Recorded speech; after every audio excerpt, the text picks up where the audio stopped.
अस्सलाम वालेकुम नाज़रीन, प्रोग्राम अंदर की बात मुज़म्मिल सोहवैदी के साथ मैं हूँ आपकी मेज़बान इकरार आज़। हमारे साथ मौजूद है मुज़म्मिल सोहवैदी।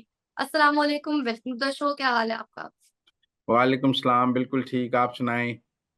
मैं ठीक हूँ, अल्लाह पाक का शुक्र है सर। फिर आखिरकार मुलाकात हो गई है चीफ जस्टिस से पाकिस्तान तहरीक-ए-इंसाफ के वफ़द की उनके घर पर, और फिर एक एलामिया भी जारी हुआ है। तो आप क्या कहेंगे? देखें, चीफ जस्टिस से पीटीआई के वफ़द की जो मुलाकात है ना, इसको एनालाइज़ ऐसे करें कि पहली बात तो ये है कि पीटीआई ने चीफ जस्टिस याहिया अफरीदी को मुल्क का आईनी और कानूनी चीफ जस्टिस माना है। वो हुँ, 26वीं आईनी तरमीम के तहत चीफ जस्टिस बने हैं। तो जब वो याहिया अफरीदी साहब जी, को मुल्क का आईनी और कानूनी चीफ जस्टिस मानते हैं, तो वो 26वीं आईनी तरमीम को भी मानते हैं।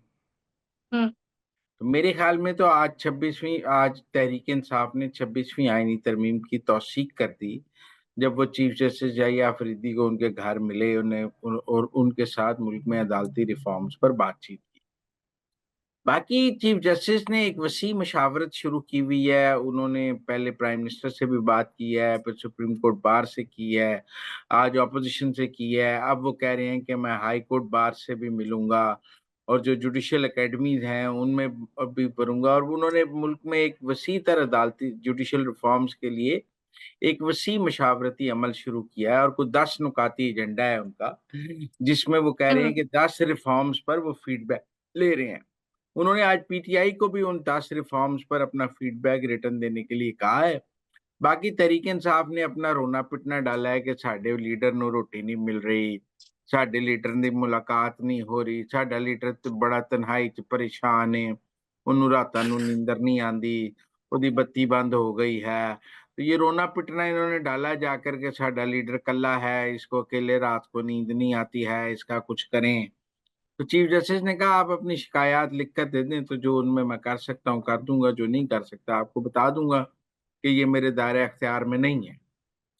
तो पीटीआई की जो मैंने प्रेस कॉन्फ्रेंस सुनी है, उसमें तो सिर्फ़ इमरान खान की ज़ाती मफ़ाद की वो प्रेस कॉन्फ्रेंस थी कि वो जी इमरान खान को रोटी नहीं मिल रही, इमरान खान की मुलाकात नहीं हो रही, इमरान खान के पेट में दर्द है, इमरान खान को एक्सरसाइज़ मशीन नहीं मिल रही, इमरान खान को देसी कुक्कड़ नहीं मिल रहा, इमरान खान की उसके बच्चों से बात नहीं हुई, इमरान खान को उसकी बुड्ढी से मुलाकात नहीं हुई।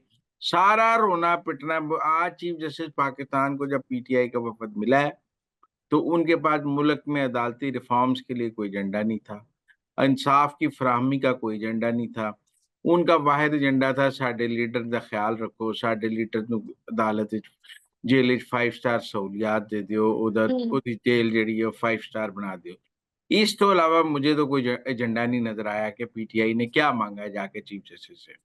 उन्होंने क्या कहा भाई लिख के दे दें वो जो जेल रिफॉर्म्स कमेटी है मेरा ख़्याल है उसको भेज देंगे कि भाई इनकी जेल की सहूलियात देख लें चीफ जस्टिस ने उसमें क्या करना है। हुँ, मतलब चीफ जस्टिस क्या ऑर्डर कर सकते हैं कि इमरान खान की उसके बच्चों से बात कराई जाए, तो क्या मुल्क के बाकी कैदियों को भी इंटरनेशनल कॉलिंग की सहूलत दी जाएगी अगर इमरान खान की बात कराई जाएगी तो सबको इंटरनेशनल कॉलिंग की सहूलत देनी जाएगी कि सिर्फ़ इमरान खान को दी जाएगी? हुँ, और जितनी मुलाकातें इमरान खान की हो रही हैं, क्या पाकिस्तान की जेल में बाकी जो कैदी बैठे हैं, उनकी इतनी हो रही हैं? पाकिस्तान की अदलिया को ये भी तो सोचना चाहिए कि वो एक कैदी की सहूलतकारी में कितना क आगे जा सकती है। मेरे ख़्याल में इस मुलाकात को तहरीक-ए-इंसाफ ने ज़ाया किया है। वो इस मुलाकात को बहुत पॉज़िटिव तरीके से इस्तेमाल भी कर सकते थे। उन्होंने इमरान खान के ज़ाती रोने-पिटने में इसको ज़ाया किया है। दूसरा इसका एक और पहलू है। देखिए, आज ऑपोज़िशन ने मुलाकात करनी थी चीफ़ जस्टिस से। एक तरफ तहरीक-ए-इंसाफ कहती है कि हम ऑपोज़िशन का ग्रैंड अलायंस बनाने जा रहे हैं और ऑपोज़िशन की जमातों को हम अपने साथ लेकर चलेंगे। तो आज जब ऑपोज़िशन के वफ़द को बुलाया है तो उमर अयूब साहब साथ पीए जेयूआई से कामरान मुर्तज़ा साहब को साथ ले जाते। एक बंदा जमात इस्लामी का भी ले जाते। अपने जो हुँ, 7 बंदे लेके गए हैं, तो अपने 4 ले जाते, बाकी 1-1 दूसरी जमात का ले जाते, तो सारी ऑपोज़िशन की मुश्तरका मुलाकात करा देते। आप मेरी बात समझे ना? जी, जब आपने जो ग्रैंड अलायंस बनाना है तो उनको साथ लेके जाते, ताकि वो भी चीफ जस्टिस से अपनी जमातों के हवाले से बात कर लेते। यही तो प्रॉब्लम है तहरीक इंसाफ का सोलो फ्लाइट, कि देखिए ना जब आपने ऑपोज़िशन का ग्रैंड अलायंस बनाना है, आप उन्हें कहते हैं हमारे लिए सड़कों पर मार खाएँ, चीफ जस्टिस से मिलने आप अकेले चले जाते हैं। उस डेलीगेशन में भी जेयूआई को साथ रखते, जमात इस्लामी को साथ रखते और जमातों को साथ रखते। तो मेरे ख्याल में आज एक ग्रैंड अलायंस का जो शो ऑफ पावर पीटीआई कर सकती थी कि ऑपोजिशन इकट्ठी है और इकट्ठी जाके चीफ जस्टिस को मिलती, वो मौका भी पीटीआई ने खोया है। और सर, अब यहाँ पर मैं उसको आपसे एक सवाल करना चाहूंगी कि बैरिस्टर गौहर ने प्रेस कॉन्फ्रेंस करते हुए कहा कि हमने चीफ जस्टिस को बताया कि आपके हुक्म पर कोई अमल दरामद नहीं होता। तो ये कौन से अहकाम का जिक्र कर रहे हैं कि जिन पर इनको लगता है कि अमल दरामद नहीं होता? मुझे तो नहीं पता चीफ जस्टिस ने कौन सा हुक्म दिया है जिस पर अमल दरामद ना हुआ हो। मतलब हाँ, उमरता बंदयाल ने कुछ ऐसे ऑर्डर्स किए थे जिन पर अमल नहीं हुआ था, हम्म। या मंसूर अली शाह ने कोई ऑर्डर किए हैं जिन पर अमल नहीं हुआ, लेकिन चीफ जस्टिस ने तो ऐसा कोई ऑर्डर नहीं किया जिस पर अमल ना हो। और गैर आईनी और गैर कानूनी ऑर्डर्स पर कैसे अमल हो वो भी एक सवाल अपनी जगह मौजूद है। मेरा ख्याल है ये मखसूस नशिस्तों वाला केस का फैसला बात कर रही होगी पीटीआई, जिसकी नजरसानी की दरखास्त अभी आईनी बेंच के हम्म। पास है और वो नोटिफाई नहीं हुई है। उस जानिब पीटीआई का इशारा होगा कि जी मखसूस नशिस्तों वाले फैसले पर अमल दरामद नहीं हुआ। पर मैं समझता हूँ मखसूस नशिस्तों वाले फैसले पर चीफ जस्टिस का अपना व्यू भी कोई ज्यादा पॉजिटिव नहीं है, और वो भी समझते हैं कि उसमें बड़ा जुडिशियल एक्टिविज्म हुआ था, और वो उनको चीफ जस्टिस बनने से रोकने के लिए वो मखसूस नशिस्तों का फैसला जो है वो सारा जो है वो सुप्रीम कोर्ट के अंदर की लड़ाई का शाखसाना है, वो कोई आईनी फैसला तो नहीं है। तो इसलिए मेरे बस। ख्याल में मैंने यही कहा ना हम्म। कि वो अपना जाति रोने पिटने से पीटीआई बाहर ही नहीं निकल सकी। उसके बाद पाकिस्तान के आम आदमी का कोई मुकदमा नहीं है, उसके बाद हम्म। सिर्फ एक ही मुकदमा है और वो है इमरान खान बचाओ मुहिम। चीफ जस्टिस से मिल लें, आर्मी चीफ से मिल लें, जिससे मर्जी मिल लें, अब मुकदमा एक ही है, इमरान खान बचाओ मुहिम, उसके देसी कुक्कड़। वो एक वीलॉगर कह रहा था कितने दुख की बात है कि अभी तक इमरान खान ने कितने महीने हो गए हैं तीतर नहीं खाया, और वो तीतर ना खाकर, और पाकिस्तान के 99% लोगों ने जिंदगी में कभी तीतर नहीं खाया। तो अगर इमरान खान ने 2 6 महीने तीतर नहीं खाया तो क्या हो गया? वो एंजर हो रहा सी कि इमरान खान ने तीतर नहीं खाया, जैसे बड़ा जुल्म हो गया इमरान खान पे कि उसने तीतर नहीं खाया। ओ भाई, यहाँ लोगों ने जिंदगी में कभी तीतर नहीं खाया, तो उस मैंने भी तीतर नहीं खाया कभी, तो इमरान खान ने तीतर नहीं खाया और रोने ही लग गया वीलागर, ऐसे जैसे बड़ा ही जुल्म हो गया इमरान खान पे कि उसको तीतर नहीं मिला खाने को, देसी कुकड़ मिल रहा है, तीतर नहीं मिला। वो जो पहाड़ों की चोटियों पे तीतर होता है ना, खान को वो पसंद है, और वो तीतर खान को खाने को नहीं मिल रहा जेल में, तो खान बड़ा परेशान है। अल्लाह दी शान देखो। आज मेरा ख्याल है चीफ जस्टिस को भी इन्होंने यही कहा होगा कि इमरान खान को तीतर नहीं मिल रहा, तीतर खिला दें किसी तरह, खान साहब तीतर के बगैर मर जाएंगे। सर, आगे बढ़ेंगे, बात करेंगे लम्स में डीजीआईएसपीआर की जानिब से सर सवालात के जवाब दिए गए, तो तमाम सेशन को आप कैसे देखते हैं? सोशल मीडिया पर काफी प्रोपेगेंडा किया जा रहा है, हम देख रहे हैं अक्सर वीडियोस और ट्वीट सामने आ रही हैं कि ये फ्लॉप था। देखिए, मैं ये समझता हूँ कि एक तो एक्टिविटी हुई है उस हॉल में जहाँ डीजीआईएसपीआर सवालों के जवाब दे रहे थे, हम्म। और जो मैंने भी बात तहकीक की है, उस हॉल के अंदर तो कोई बदमज़गी नहीं हुई, हम्म। उस हॉल में किसी ने कोई नारा नहीं लगाया। उस हॉल में सख्त सवाल जरूर हुए हैं, जो अच्छी बात है, और डीजीआईएसपीआर ने खड़े होकर उन सवालों का जवाब दिया। वो गए ही सवालों का जवाब देने हैं, वो कोई, मेरा मतलब है, और किस लिए जाते हैं? सख्त सवालों के जवाब देने ही जाते हैं। और हॉल के अंदर किसी ने कोई नारा नहीं लगाया, किसी ने कोई बदतमीजी नहीं की, लोगों ने सवाल किए हैं फौज के किरदार के हवाले से, ये वो, जिसके उन्होंने जवाब। पीटीआई कोई फुटेज चला रही है जो यूनिवर्सिटी के बाहर की है, मतलब हॉल के बाहर की है, कि जब वो हॉल में सवालों के जवाब दे रहे थे तो बाहर कुछ बच्चों ने नारा नारेबाजी लगाए हुई। की है।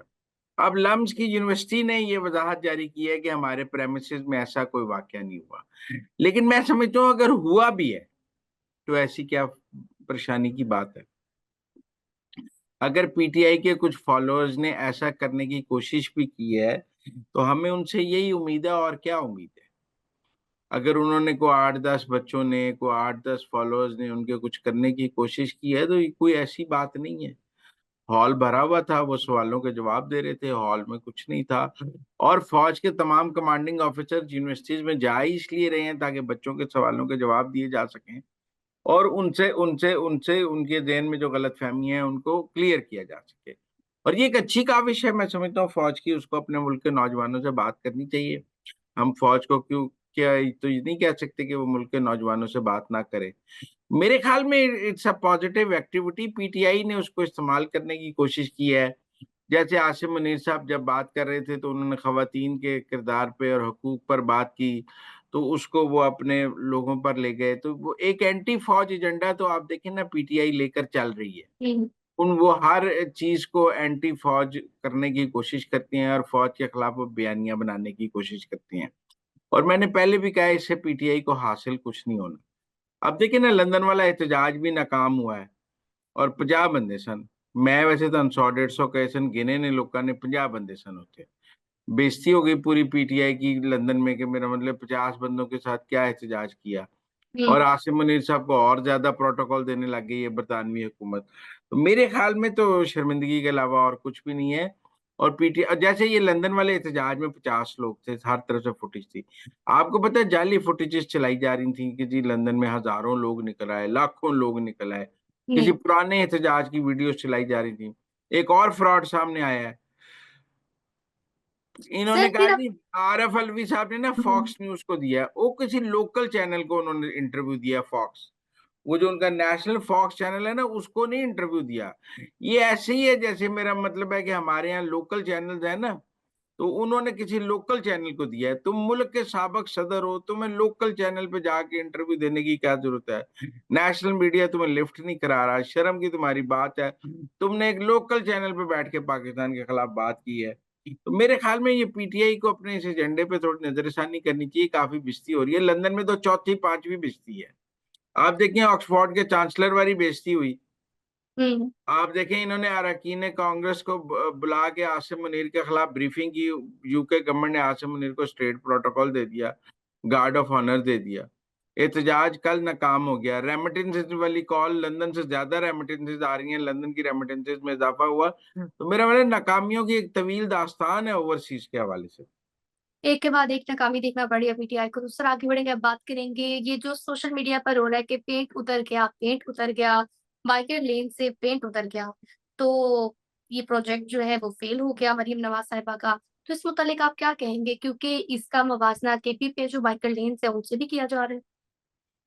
लेकिन पहली बात तो ये है कि ये मैं समझता हूँ कि ये नाअहली है पंजाब गवर्नमेंट। हुँ, देखिए पंजाब पाकिस्तान हर सड़क पर पेंट हुआ होता है। ज़ेब्रा लाइन हो, येलो लाइन बनी होती है एक साइड पे, डिवाइडिंग लाइन होती है लेन्स की जो बनी होती है, वो सारी पेंट ही हुआ होता है ना। तो क्या वो पेंट बारिश से उतर जाता है? इन्होंने कोई नोखा पेंट किया है जो बारिश से उतर गया और ये कह रहे हैं पायलट प्रोजेक्ट है। भाई पाकिस्तान की हर सड़क पे पेंट हुआ होता है। चाहे वो जहाँ पे स्टॉप की लाइन हो वहां पे एक लाइन लगी हो, चाहे जेब्रा क्रॉसिंग बनी हो, चाहे डिवाइडिंग लाइन बनी हो, चाहे येलो लाइन बनी हो, सड़क पर मुख्तलिफ जगह पे मुख्तलिफ किस्म के पेंट्स हुए होते हैं।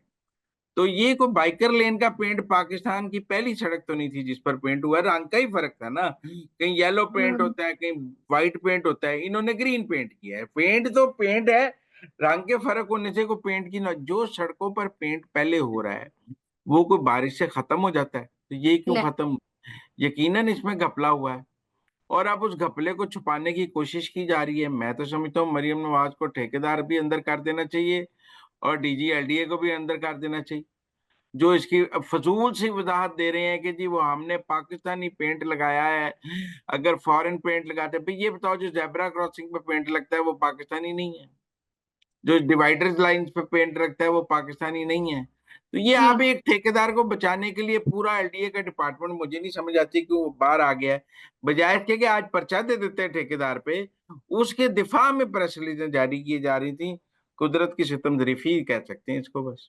तो नाज़रीन ये थी आज के अंदर की बातें। आपसे मुलाकात होगी अगले प्रोग्राम में। हमें दीजिए इजाज़त। अल्लाह ने के बाद।